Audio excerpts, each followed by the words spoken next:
আদি আদি ধরিলছস এটা কি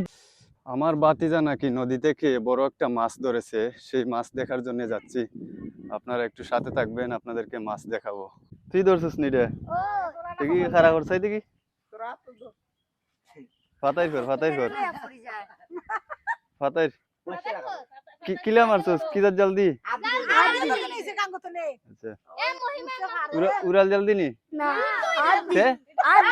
আদি আদি ধরিলছস এটা কি তা কয়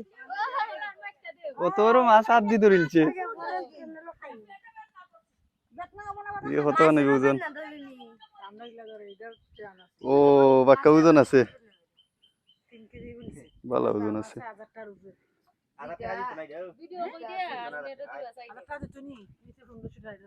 ঠিক আছে